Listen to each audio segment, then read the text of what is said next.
There is a particular quality to the silence that settles over a room where someone has been writing for a very long time.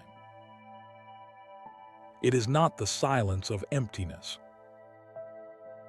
It is the silence of concentration, of breath held just slightly, of a hand moving slowly, of the world outside growing dim and irrelevant. If you have ever sat beside someone absorbed in careful, painstaking work, you will know the feeling. The air itself seems to slow down. The lamp burns without flickering. Time loses its urgency, and something older and quieter takes its place. Tonight, we are going to that kind of silence. We are going to the rooms where it lived, long ago, in a land of golden stone and wide, slow rivers.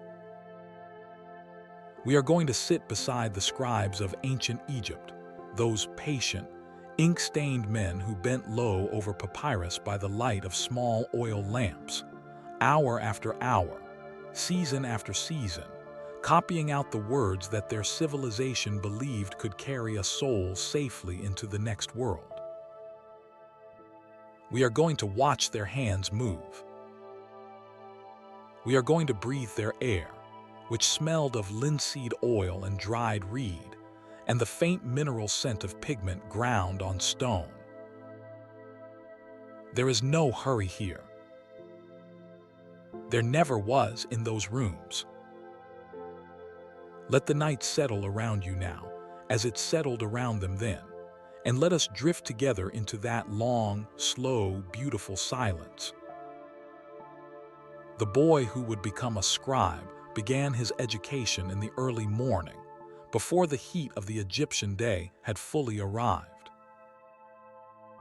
He would have walked through streets still cool with shadow, past walls painted in ochre and blue, past doorways hung with woven cloth to keep out the insects that rose from the river at dawn. He carried his palette, a thin, flat piece of wood with two small wells hollowed into it, one filled with black carbon ink, one with red ochre, and a bundle of sharpened rushes for brushes, and perhaps a roll of smooth white linen on which to practice before papyrus was trusted to him. The school, called the House of Life when it was attached to a temple, was a place of particular stillness. Boys sat in rows on the floor or on low wooden benches, their palettes balanced on their knees. The teacher, himself a scribe of long standing, would read aloud from a text, and the boys would copy, each in his own rhythm, the brush moving from right to left across the surface, the characters forming slowly, one after another, reed after reed after reed. They copied proverbs. They copied administrative texts, the kinds of lists and inventories that kept a large kingdom organized and fed. They copied letters that great officials had written generations before, letters so carefully composed that they had become models of style and clarity, letters that a student was expected to absorb not just with his eyes but with his hand, so that the movement of good writing would live in his muscles and his tendons as much as in his mind. And they copied sacred texts, hymns to the sun as it traveled through the dark hours beneath the earth, prayers addressed to Osiris, Lord of the dead, gentle ruler of the fields of reeds where the righteous rested. Chapters from what we now call the Book of the Dead, instructions for the soul navigating the corridors of the underworld, passwords to be spoken at guarded gates, declarations of innocence to be made before the 42 divine judges who weighed the heart against a feather.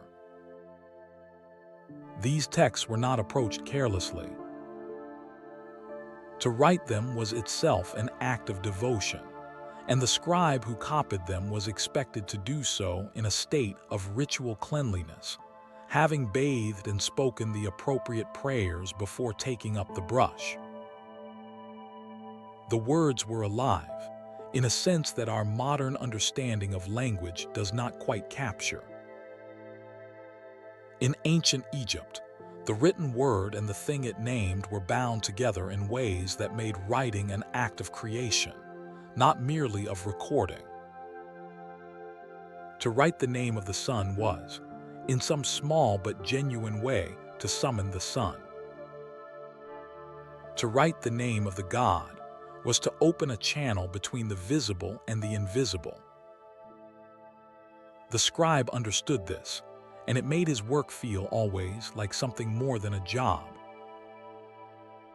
The pigments themselves carried this weight of meaning. Black ink made from carbon, from the soot of burned wood or the ash of papyrus, was the ink of ordinary writing, of lists and letters and administrative records. But red ochre, ground from iron-rich stone found in the desert cliffs to the east of the Nile, was reserved for something different. Rubrics, the scribes called these red passages, a word that comes down to us through Latin, ruber, meaning red, though the Latin came much later and from a different world entirely. In an Egyptian sacred text, red ink marked the beginnings of new sections, the titles of spells, the names of dangerous entities that had to be written with special care, the words that were most powerful and therefore most in need of distinction from the surrounding black. The scribe would work through a passage in black, his brush moving with practiced steadiness, and then pause, clean the brush on a small rag, dip it into the red well, and mark the word or phrase that required elevation. Then back to black, and the rhythm resumed. This alternation, black and red, ordinary and sacred, the world of the living and the breath of the divine, ran through hours of work like the alternation of breath itself, in and out, the lungs of a civilization marking time in pigment on the pale surface of the reed. The papyrus on which all of this was written came from the wetlands at the edges of the Nile Delta, where tall green stems grew in dense thickets, their triangular stalks rising above dark water that reflected the sky in long, still ribbons of blue and white. Cutting the papyrus was skilled work. The stems were sliced longitudinally into thin strips, which were then laid side by side on a flat surface, overlapping slightly, before a second layer was placed perpendicular to the first. The layers were pressed together, sometimes hammered with a smooth, rounded stone, and the natural sugars in the plant acted as a kind of glue, binding the strips into a single flat sheet as they dried in the sun. A finished sheet of papyrus was pale, almost cream-colored, smooth enough to write on but still faintly fibrous, still carrying in its texture the memory of the plant from which it came, the green smell of the river, the slow water moving through the roots. Scribes became connoisseurs of papyrus quality. A fine sheet was a pleasure to work on, the brush moving easily across the surface, the ink soaking in cleanly without bleeding at the edges. A poor sheet, with rough patches or thin places where the strips had not adhered fully, required adjustments. A lighter touch, a slightly drier brush, patience above all else, and patience was never in short supply among those who had spent years learning the craft. The rooms where senior scribes worked within the great temple complexes were not always large. Sometimes they were small, almost cell-like, with thick mud brick walls that kept out the worst of the afternoon heat. A narrow window, placed high up near the ceiling, admitted a bar of light that moved slowly across the floor as the day progressed, a kind of sundial inscribed not on stone, but on the smooth, packed earth of the room itself, its shadow hand moving so slowly that only by looking away and looking back could you detect the change. In the evenings, when the sunlight was gone, a small ceramic lamp, a shallow bowl filled with castor oil in which a twisted linen wick floated, provided enough illumination to continue working, though the light was soft and slightly golden and cast long shadows across the papyrus. The lamp produced a faint smell of warm oil and something slightly smoky, and the wick needed occasional trimming with a small bronze implement to prevent it from guttering. Experienced scribes learned to work around the lamp, to position the papyrus so that the light fell across it at the angle that minimized shadow, to know when the flame was about to dim, and to trim it before the light failed rather than after. The scribe would sit on a low stool or cross-legged on a mat, the papyrus unrolled on his lap or on a smooth board resting across his knees. He had no desk in the way we might imagine one, no upright surface tilted toward him. The Egyptian writing posture was a careful balance, the body forming a kind of living easel, the knees pressed together, the papyrus held in place by the weight of the hand not holding the brush. Working in this position for hours required a particular kind of physical patience.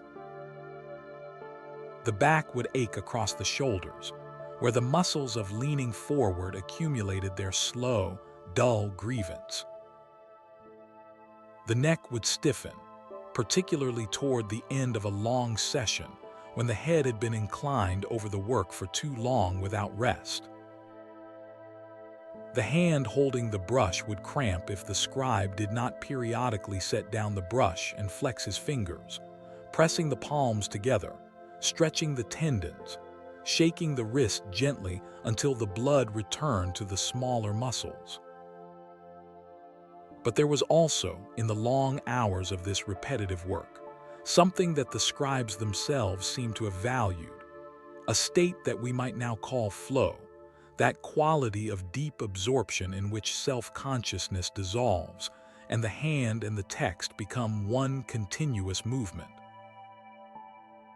Several ancient Egyptian texts speak of the ideal scribe as a man of stillness, a man whose interior life has grown quiet through years of practice, who has learned to set aside distraction and enter the work as one enters a temple, with reverence and without haste. This quality of inner quiet was not seen as passivity. It was seen as a kind of achievement, a discipline of the spirit as demanding as any physical training, a thing that had to be cultivated over years before it would truly arrive and stay.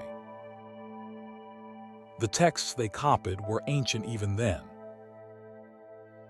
The pyramid texts, carved first into the walls of burial chambers in the 5th and 6th dynasties of what we now call the Old Kingdom, had been accumulating for centuries before any scribe sat down to copy them onto papyrus. The coffin texts, which succeeded them and adapted them for wider use, were themselves hundreds of years old by the time of the New Kingdom, when much of the scribal tradition we are tracing reached its fullest flowering.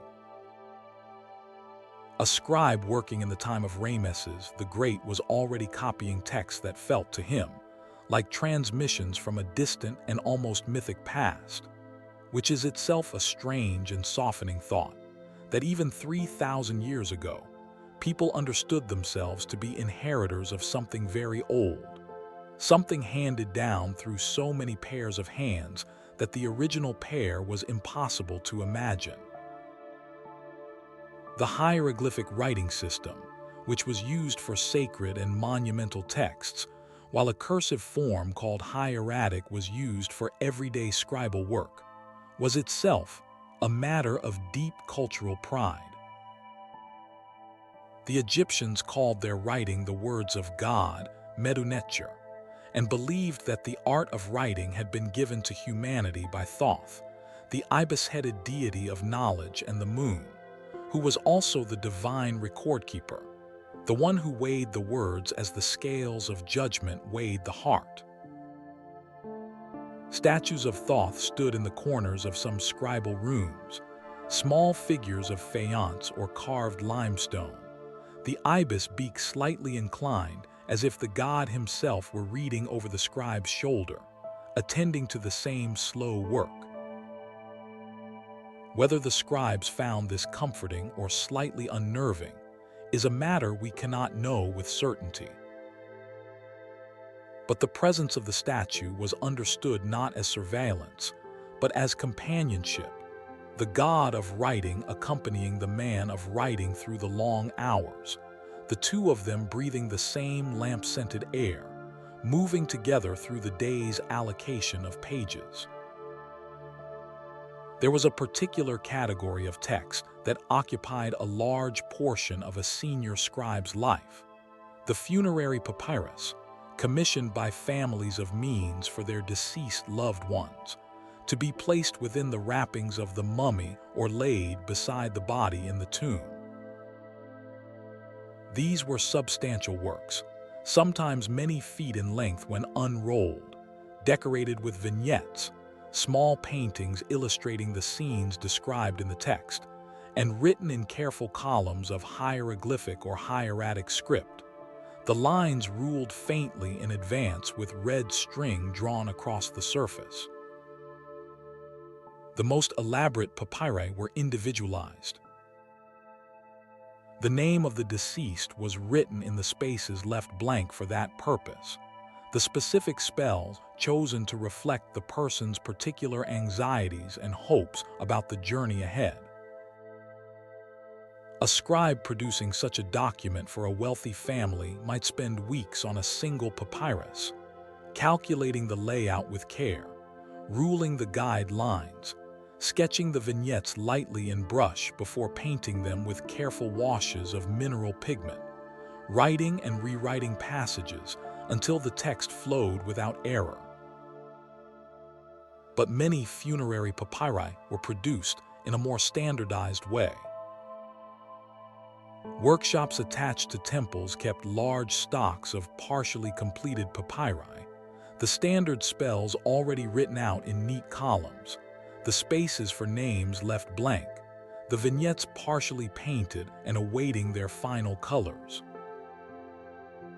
When a family arrived with a commission, the relevant name was inserted with care, the finishing touches applied by a junior scribe under the supervision of a senior one, and the papyrus was rolled and tied with a length of linen and delivered.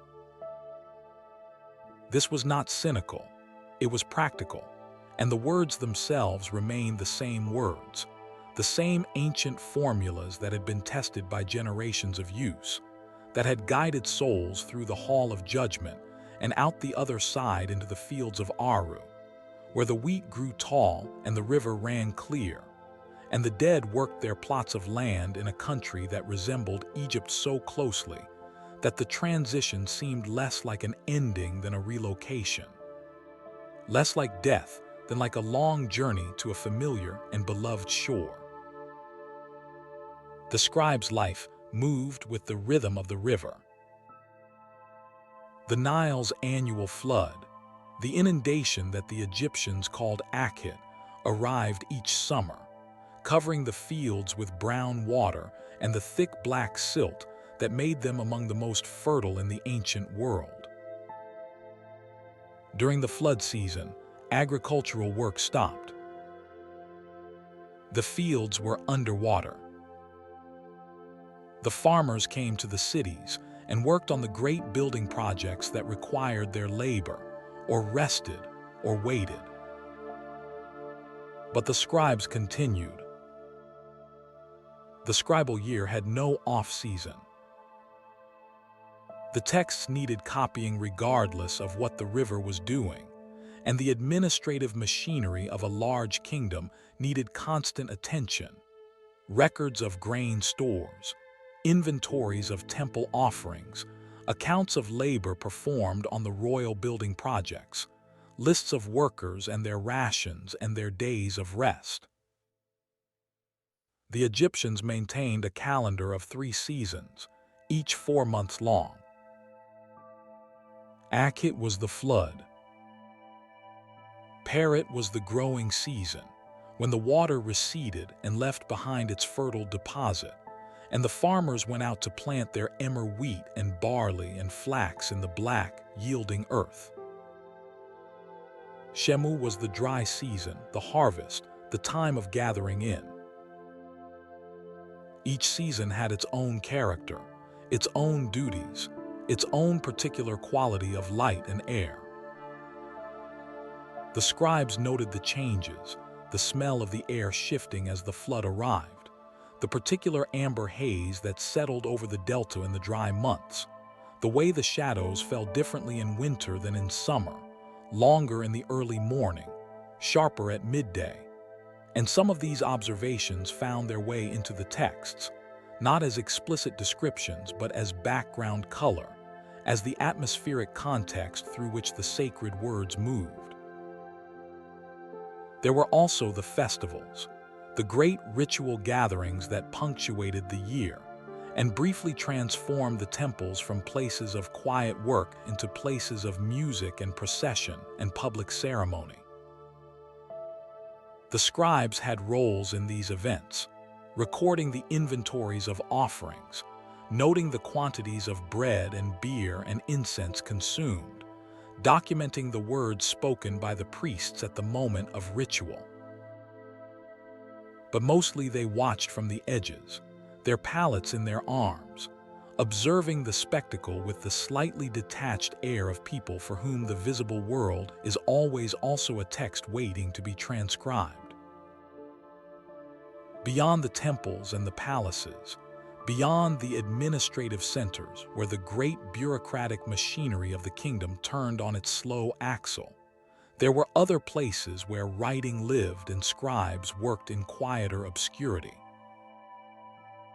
The village scribe, a man of moderate education and practical skills, rather than the deep training of the temple scribes, sat in the shade of an awning at the edge of the market, or in a small room off the main street of a town, and wrote for those who could not write for themselves.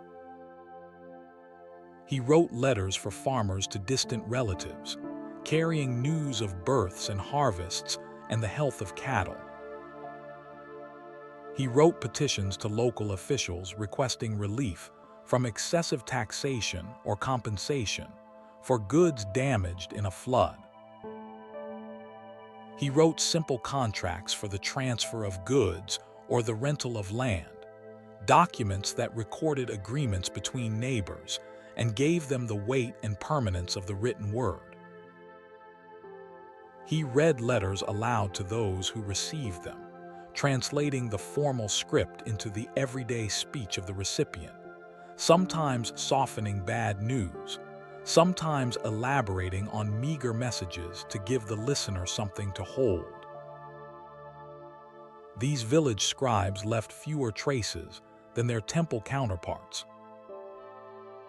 Their papyri were not sacred texts destined for a tomb. They were practical documents, used and discarded, or kept in a clay pot until the matter was settled and then forgotten. Some have survived, ostraca, which are pieces of pottery or limestone flakes used as an informal and inexpensive writing surface, have been found in great numbers at sites that preserve the daily life of ordinary people. These ostraca carry notes and accounts and lists of workers present or absent and records of disputes, and love poems scratched in a hurry, and drawings dashed off in a moment of idle creativity. The scraps and margins of a literate community's daily life, more revealing in their informality than any formal document could be.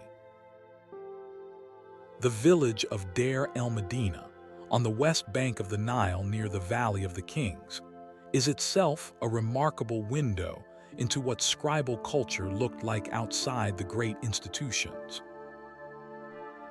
It was a purpose-built settlement housing the specialized workers, stonecutters, painters, plasterers, draftsmen, who labored on the royal tombs. The village was small and enclosed, surrounded by a wall, its streets narrow, its houses built of mud brick against the desert rock. It was supplied by the state with grain and water and linen and fish, and it had its own hierarchy, its own disputes, its own festivals. And it was remarkably literate. The craftsmen of Deir el-Medina wrote constantly, on ostraca, on papyrus scraps, on whatever surface was available. They wrote to each other. They wrote to the vizier's office. They wrote their own literary texts and sacred texts and personal records. The ostraca from this village have yielded love poetry of surprising tenderness and sophistication. Verses written from the perspective of a young man or woman addressing the beloved in the imagery of the natural world. The beloved compared to a flower or a bird, or the first cool water of the flood. They have yielded records of work stoppages. What may be among the earliest documented labor strikes in recorded history, workers who refused to continue until their overdue grain rations were delivered. They have yielded medical prescriptions, a recipe for a treatment for a scorpion sting, notes about the condition of tools, a complaint about a colleague who has not returned a borrowed chisel. All of this in the handwriting of people who spent their days in tombs, cutting stone and painting walls with images of gods and resurrection, and came home in the evening to sit in their small houses and write letters and poems on whatever smooth surface was at hand. The scribal impulse, the desire to set things down, to make the transient permanent, to say, "This happened, I was here, these were my words," was not confined to the great temples and the trained professionals. It ran through the whole of the civilization, wherever there was someone who had learned the marks and something that seemed worth marking. The sacred texts moved outward from the temples and the houses of life in many directions over the centuries. Some traveled with trade, carried by merchants who dealt in luxury goods, linen, gold, natron, alabaster, the blue glass that the Egyptians produced in their workshops and that was prized across the ancient Mediterranean world. Egyptian writing appeared in places far from the Nile, in the archives of foreign cities, in diplomatic correspondence between kingdoms that both understood the world to be mediated by written documents and the people who produced them. The spread of writing southward into Nubia, the land the Egyptians called Ta-Seti, the land of the bow, and which later became the kingdom of Kush, was a particularly rich process. Nubian rulers who had absorbed Egyptian culture during centuries of close contact maintained their own scribal traditions, their own temples decorated with hieroglyphs, their own funerary texts drawn from the Egyptian models.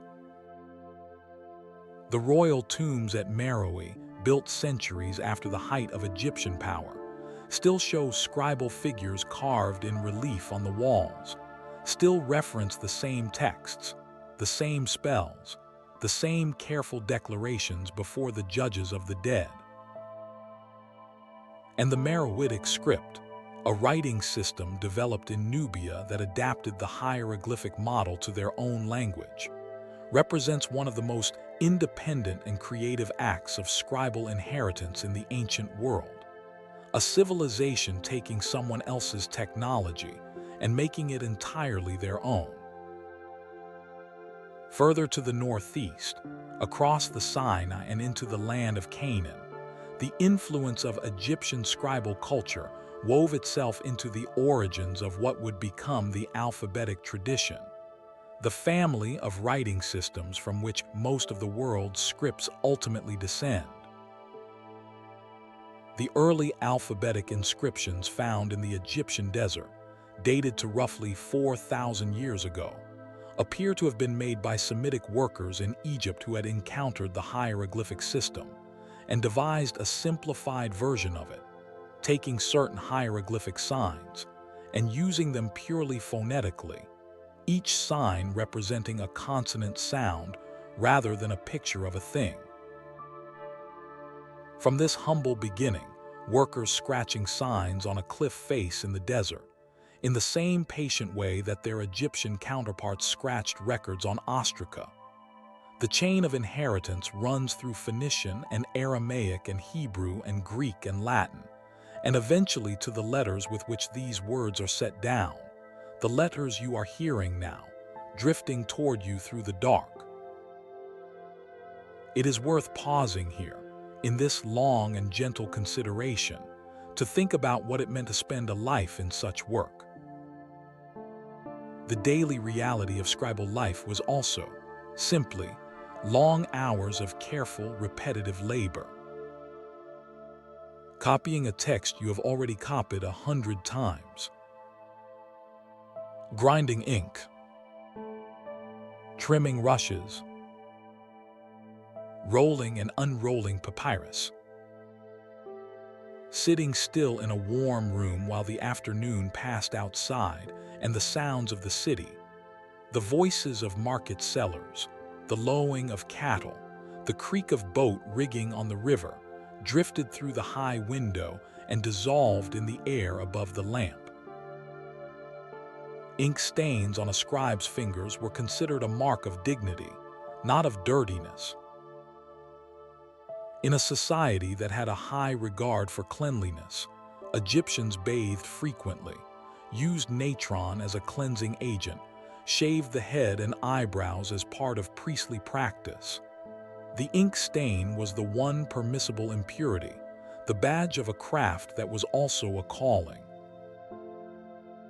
A text preserved from the Middle Kingdom period offers an extended comparison between the scribe's life and the lives of other craftsmen. The farmer exhausted by the field, the soldier battered by the campaign, the weaver bent over his loom in a room with no window, and concludes, with barely concealed satisfaction, that only the scribe is free from physical suffering, only the scribe has lightness of spirit, only the scribe leaves behind something that will outlast him. The passage is somewhat self-congratulatory, as such texts tend to be. But underneath its professional pride there is a genuine recognition that the life of the mind, pursued with patience and discipline, offers a kind of shelter from the rougher weathers of existence. There is something in this that resonates across the distance of thousands of years. The experience of absorption in repetitive, skillful work, of the self-growing quiet as the hand moves and the familiar pattern reasserts itself, is not unique to ancient Egypt. It is something that human beings have always known, in every culture and every era, whenever a task demanded enough attention to silence the noise of worry and want, but not so much attention that it exhausted the mind. The scribe in his room and the monk in his scriptorium and the weaver at her loom and the calligrapher in his corner of a medieval library were all visiting the same interior country, whatever gods their walls depicted. They were all learning the same lesson, that there is a particular quality of peace available to those who give themselves entirely to a single repetitive task, who do not resist the repetition but enter it willingly, the way one enters a current in a slow river, and allow it to carry them through the hours without struggle. The writing outlasted the civilization that had created it by a remarkable margin. Hieroglyphic inscriptions continued to be carved on temple walls well into the Roman period, long after Egypt had become a province of first one empire and then another. The last dated hieroglyphic inscription was carved in the temple at Philae, on an island in the Nile near what is now the Aswan Dam, in the year 394 of the Common Era, nearly 4,000 years after the first tentative experiments with the system, nearly 4,000 years of scribes sitting with their palettes and their rushes and their lamps, copying the words of the gods onto whatever surface the moment provided. After that final inscription, the knowledge of how to read the signs was lost. The temples closed. The priests dispersed. The papyri were buried in sand or dissolved in flood, and the writing on the walls became beautiful and impenetrable, a decoration from a forgotten dream that no living person could now interpret. For nearly 14 centuries, the hieroglyphs were present everywhere in Egypt, carved into every monument, painted into every tomb, incised into every temple column, but understood by no one. A civilization's entire written record, sitting in the open air, in full sunlight, completely silent. The unlocking came slowly, and it is itself a kind of scribal story.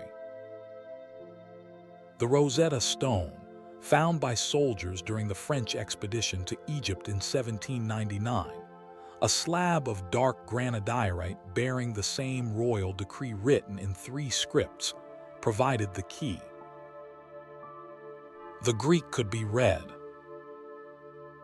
The Demotic could be partially approached. And from these 2 threads, careful scholars over the following decades unraveled the hieroglyphic system with the same kind of patient, repetitive, devoted labor that the original scribes had brought to their copying.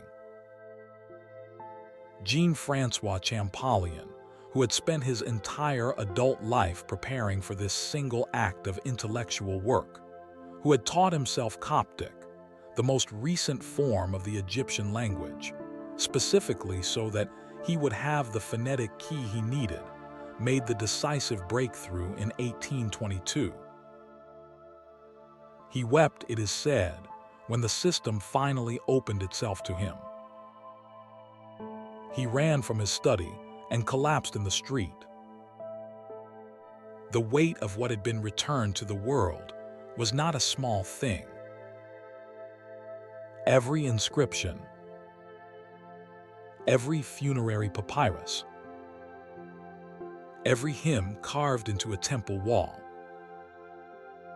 all of it speaking again, after all those centuries of silence, returning to meaning as if from a very long sleep. The objects that the scribes used have sometimes survived into our own time, preserved by the extraordinary dryness of the Egyptian desert, which is perhaps the most effective archive the earth has ever produced. Not the wet clay of Mesopotamia, which required baking to survive. Not the perishable wood and cloth of other cultures,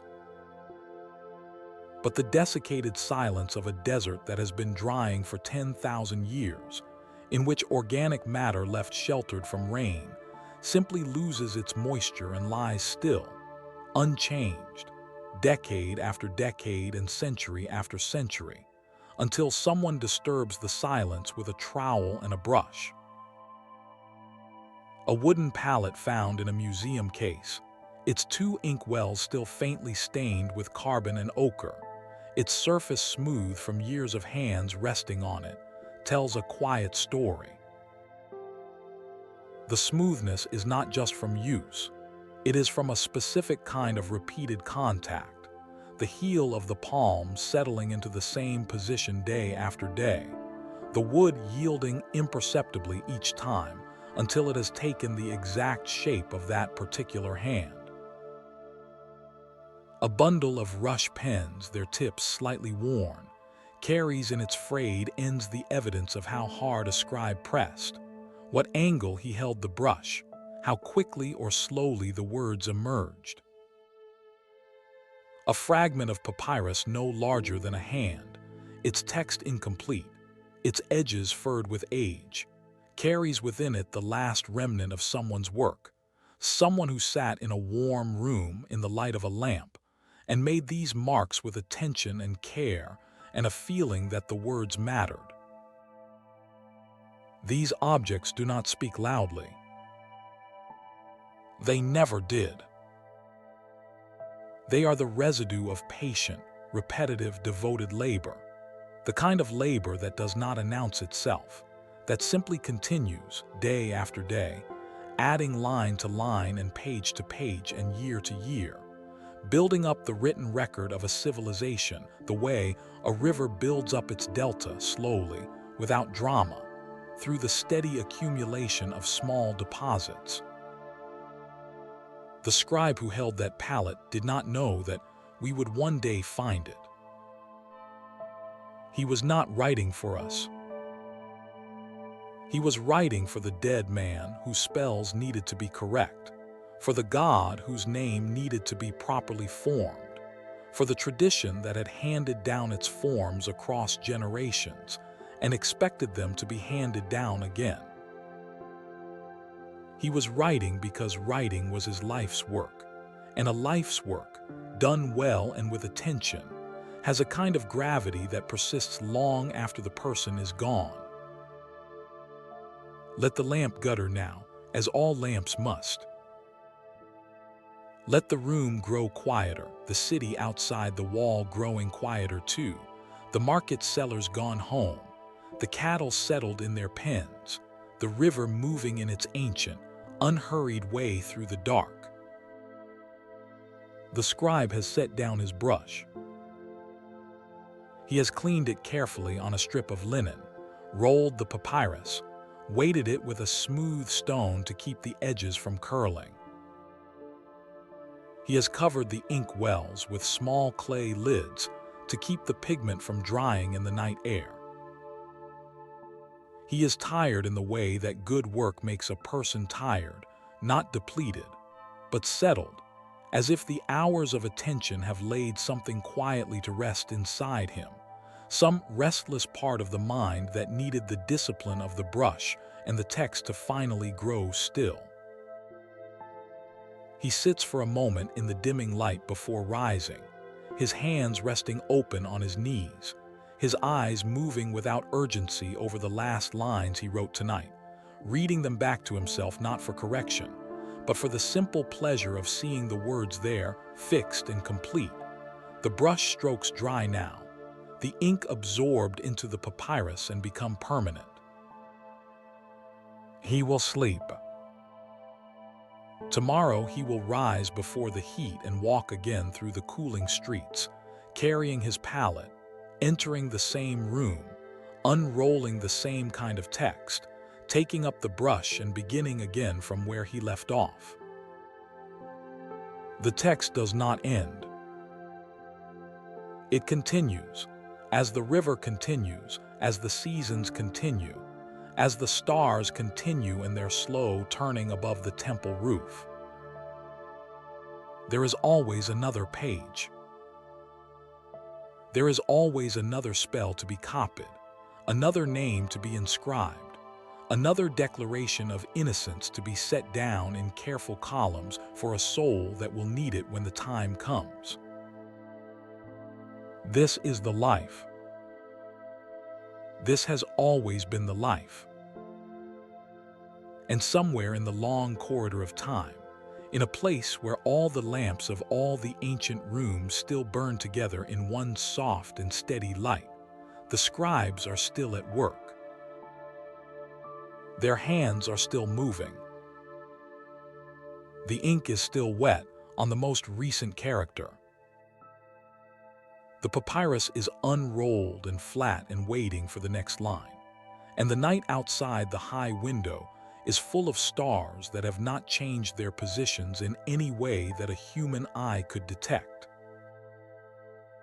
The river is still moving in the dark below the city, as it moved 10,000 years ago, as it will move 10,000 years from now, indifferent to empires, indifferent to the rise and fall of dynasties and languages and scripts, carrying its silt toward the sea with the same unhurried purpose that the scribe brought to his pages.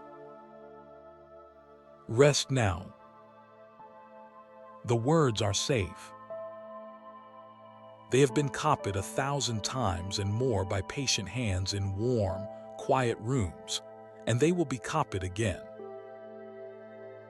There is nothing left to do tonight but let the lamp grow dim and feel the long silence settle and drift, as all things drift in the end, slowly and without fear and without resistance, into the deep, receiving dark.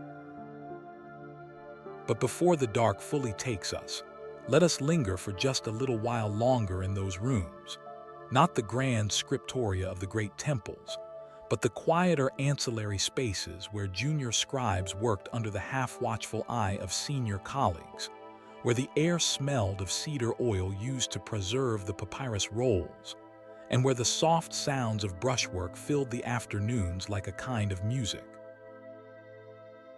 The cedar oil was applied to stored papyri with a small cloth, working it gently into the surface, conditioning the fibers against the brittleness that came with age and dry air.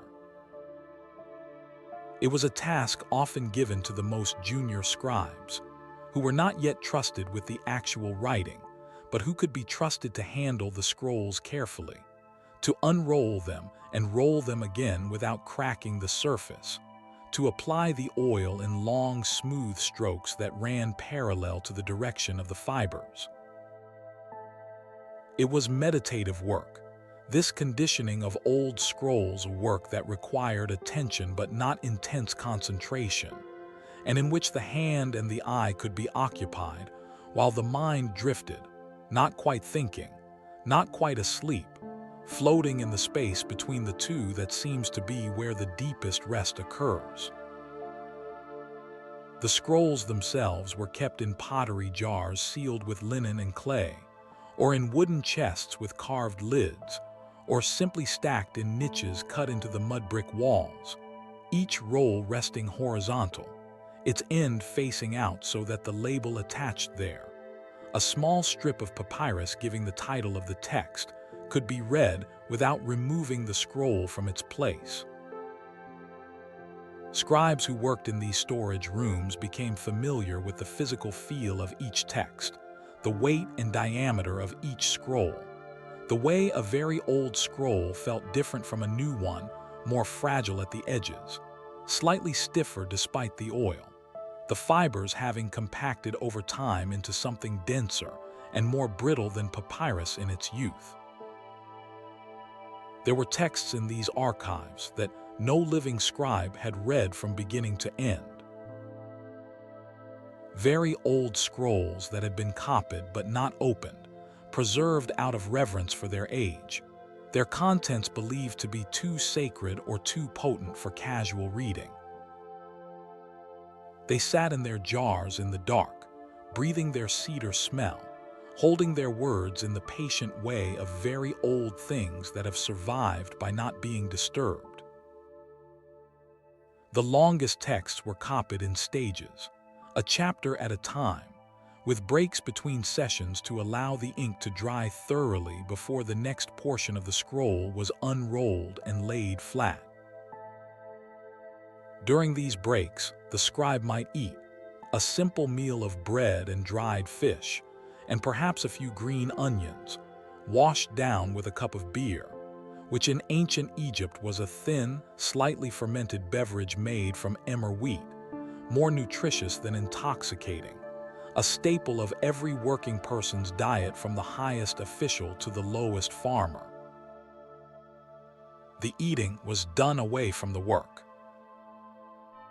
Even in the less formally sacred scribal rooms, food was kept away from the papyrus and the ink.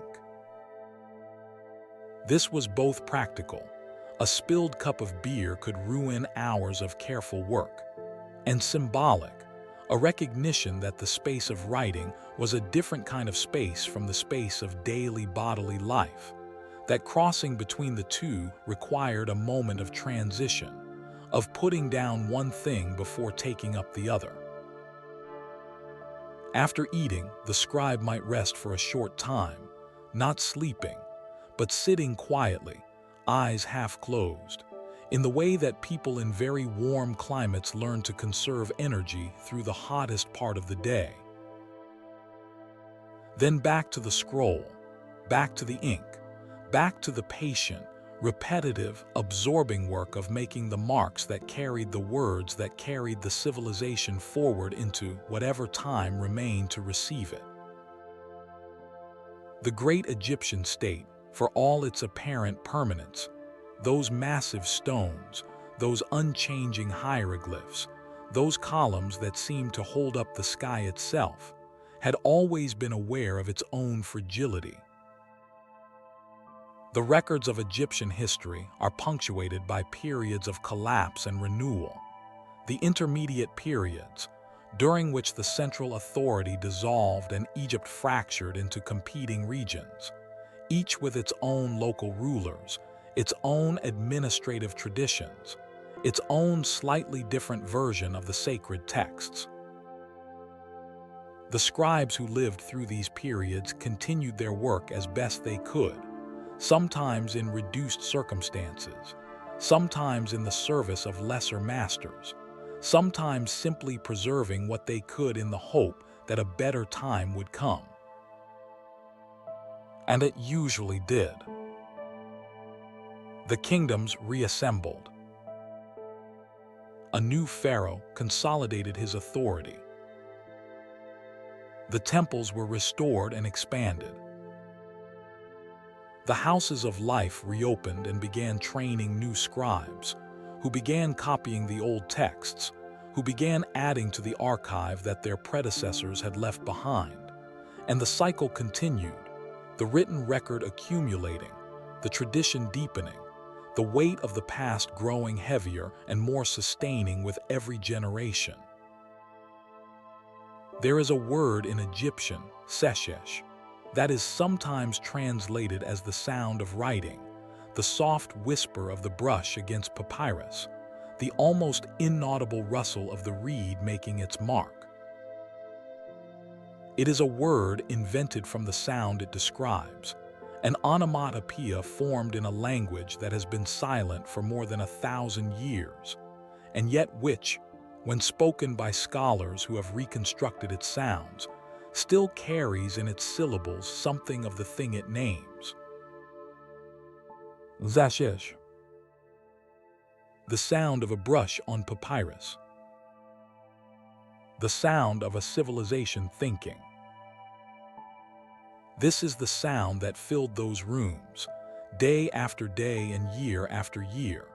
Not loud, not dramatic, not the sound of armies or proclamations or the great events that fill history books, but the small, continuous, patient sound of people setting down what they knew in the hope that it would be known by others after them.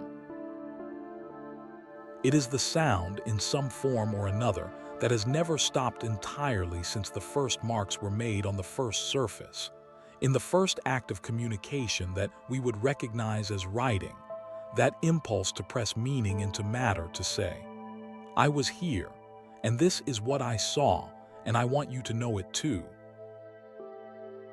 Somewhere in that continuous sound, you can hear the scribes of Egypt.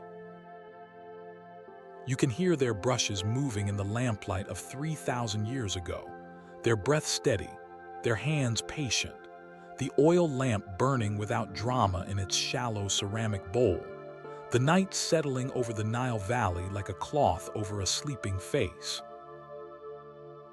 And now truly, it is time to rest. The lamp in the scribal room has been trimmed for the last time tonight. The brush lies clean beside the palette. The scroll is rolled and safe in its jar, sealed against the dry night air.